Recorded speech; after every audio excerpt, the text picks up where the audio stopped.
ছিল সেই ৩১ দফা কর্মসূচির অধীনে যুগপৎ আন্দোলন শুরু হয়। সেই যুগপৎ আন্দোলনে এই ভাসানী অনুসারী পরিষদ গণতন্ত্র মঞ্চের সাথে প্রত্যেকটি প্রোগ্রামে অংশগ্রহণ করেছে। পাশাপাশি বীর মুক্তিযোদ্ধা শেখ রফিকুল ইসলাম বাবলুর নেতৃত্বে এই ঢাকাতে, রাজশাহীতে, বাগমারায়, তারপরে খুলনা, চিটাগাং, জামালপুর, ময়মনসিংহ সহ বাংলাদেশের বৃহৎ প্রত্যেকটি জেলাতে আমরা আমাদের কর্মসূচি পালন করেছি। আমরা মিছিল করেছি, সেমিনার করেছি, সমাবেশ করেছি। এই সরকারের পতনের ঘণ্টা বাজিয়ে দিয়েছি বন্ধুরা আমার। শুধু তাই নয়, আপনারা বিগত মিটিংয়ে যারা এসেছিলেন তারা জানেন গণতন্ত্র মঞ্চের অধীনে ৬টি দল থাকলেও আমরা রাজশাহী, ময়মনসিংহ সহ কয়েকটি জায়গাতে এই গণতন্ত্র মঞ্চের আঞ্চলিক যে প্রতিনিধি সভাগুলো হয়েছিল সেখানে এই ভাসানী অনুসারী পরিষদ প্রতিনিধিত্ব করেছে বন্ধুরা আমার। শুধু তাই নয়, আমরা এই ভাসানী অনুসারী পরিষদ গঠন হওয়ার পর থেকে বিভিন্ন জাতীয় দিবসে, স্বাধীনতা দিবসে, বিভিন্ন দিবসে সামনের কাতারে থেকে আমরা আমাদের দায়িত্ব পালন করেছি, যার মাধ্যমে ওই গণভবন থেকে শুরু করে ওই প্রধান উপদেষ্টার কার্যালয়, ওই ডিজেপিএসবি বাংলাদেশের বিভিন্ন গুরুত্বপূর্ণ বিভাগসমূহ স্বীকৃতি দিতে বাধ্য হয়েছে। আমি আপনাদেরকে সাক্ষী দিয়ে বলছি, আমরা গণভবনে প্রত্যেকটি প্রোগ্রামে দাওয়াত পাই। একটি প্রোগ্রামে আমি আমার প্রিয় নেতা বীর মুক্তিযোদ্ধা শেখ রফিকুল ইসলাম বাবলুর সাথে গণভবনে গিয়েছিলাম এবং পাশে ছিলাম।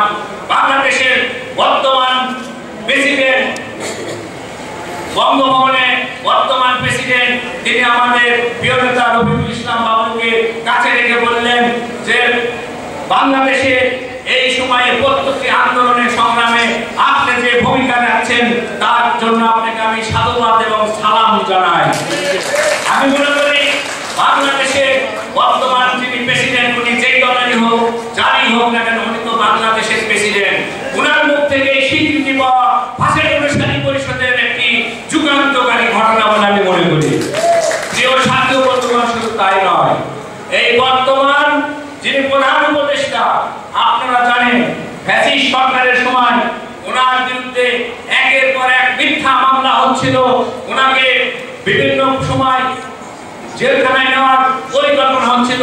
১ তলা থেকে ৮ তলায় হাঁটিয়ে তাকে এজলাসে হাজির করা হচ্ছিল। এর প্রতিবাদে গোটা বাংলাদেশে কোন সামাজিক সংগঠন, কোন রাজনৈতিক সংগঠন বিবৃতি দিয়ে সাহস পায় নাই।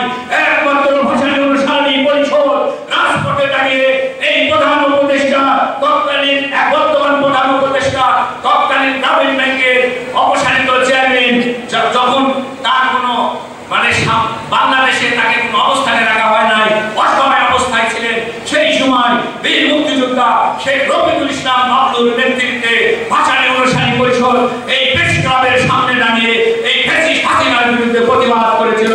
এবং প্রধান উপদেষ্টা, আমাদের প্রিয় নেতা, আমাদের বাংলাদেশের নোবেল লরিয়েট ডক্টর ইউনূসকে আমরা সমর্থন দিয়েছিলাম। প্রিয় বন্ধুরা আমার, তাই তো আমরা যখনই ওনার সাথে সাক্ষাতে যাই, উনি কৃতজ্ঞতা চিত্রে ভাসানী অনুসারী পরিষদকে উনি স্মরণ করেন। প্রিয় সাথী বন্ধুগণ, আমরা এই সমস্ত কারণে বিগত দিনে রিপোর্টের যেহেতু রিপোর্ট উল্লেখ করছি, কথা বলছি, রিপোর্ট পেশ করছি, আপনাদেরকে একটি রিপোর্ট পেশ করতে চাই। সেটি হলো, আমরা গত বছরে এই দল নিবন্ধনের জন্য যথাপযুক্ত নিয়ম মেনে আবেদন করেছিলাম। আমাদের এই সমস্ত কারণে ডক্টর ইউনূসকে সাপোর্ট দেওয়ার কারণে, তার পক্ষে কথা বলার কারণে সরাসরি ডিজিএফআইয়ের লোকজন আমাদের প্রিয় নেতা রফিকুল ইসলাম বাবলুর সাথে দেখা করে এবং ফোনে যোগাযোগ করে, বলে যে আপনারা জানেন যে প্রথম পর্বে আমরা কিন্তু টিকেছিলাম, আমাদেরকে টিকিয়ে রেখেছিল, নিবন্ধন দেওয়ার জন্য বাছাই করেছিল। পরবর্তীতে ওনারা বললেন ডক্টর ইউনূসের পক্ষে আপনারা যে স্টেটমেন্ট দিয়েছেন, যেটা আপনারা প্রত্যাহার করে নেন, তাহলে আপনারা দলের নিবন্ধন পাবেন। না। আমাদের প্রিয় নেতা বলেছিলেন, আমরা দলের নিবন্ধটাকে প্রধান ইস্যু হিসেবে মনে করছি না, আমরা মনে করছি মৌলানা ভাসানীর যে নায়েব পতাকা উড়িয়ে দিয়েছেন, আমরা মনে করছি ডক্টর ইউনূসের প্রতি জুলুম নির্যাতন করা হচ্ছে। সুতরাং আপনারা আমাদের নিবন্ধন দিবেন কি দিবেন না সেটি এমন বিষয় নয়, আমরা নায়েব পথে থাকবো, এটি সত্য কথা। শুধু তাই নয়, এই যে বিগত ফ্যাসিস্ট হাসিনা যে নির্বাচনের নীল নকশার মাধ্যমে নির্বাচন শেষ করলেন, সেই সময়ও আমাদের প্রিয় নেতা আমাদেরকে আমন্ত্রণ জানিয়েছিলেন যে আপনারা আন্দোলন সংগ্রাম থেকে হেঁটে আসেন, আপনাদেরকে আমরা এমপি বানায় সংসদে পৌঁছায় দেব। আমার প্রিয় নেতা একদল ভাষায় বলেছিলেন যে আমরা ওই টিক চিহ্নের এমপি হতে চাই না, জনগণ যদি আমাদেরকে কখন এমপি বানায় তাহলে আমরা সংসদে গিয়ে জনগণের কথা বলবো, কিন্তু আমাদের নিজের স্বার্থকে প্রাধান্য দিয়ে জনগণকে বঞ্চিত করতে পারি না, জনগণের ক্ষতি সাধন করতে পারি না। আপনারা যে জুলুম নির্যাতন করছেন সেগুলো বন্ধ করেন, বন্ধ করে স্বাভাবিক প্রক্রিয়ায় অন্তর্বর্তী সরকারের মাধ্যমে নির্বাচনের ব্যবস্থা করেন, অবশ্যই আমরা নির্বাচনে অংশগ্রহণ করব। তারা সে কথা শুনে নাই, আমরা তাদের পাতানো ফাঁদে পা দিই নাই।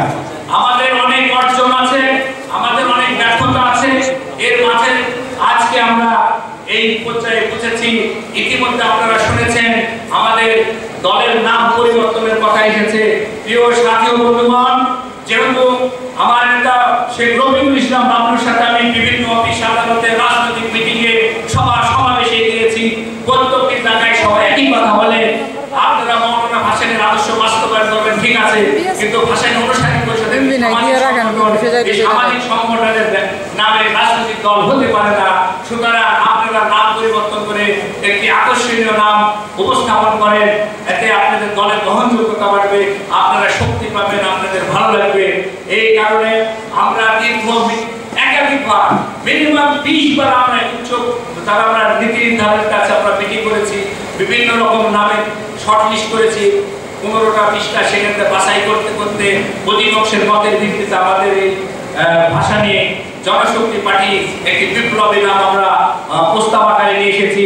ইনশাআল্লাহ আপনারা আগামী যে কণ্ঠভোট হবে সেখানে আপনারা পাস করবেন। এই উদাত্ত আহ্বান রেখে আমি আমার দলীয়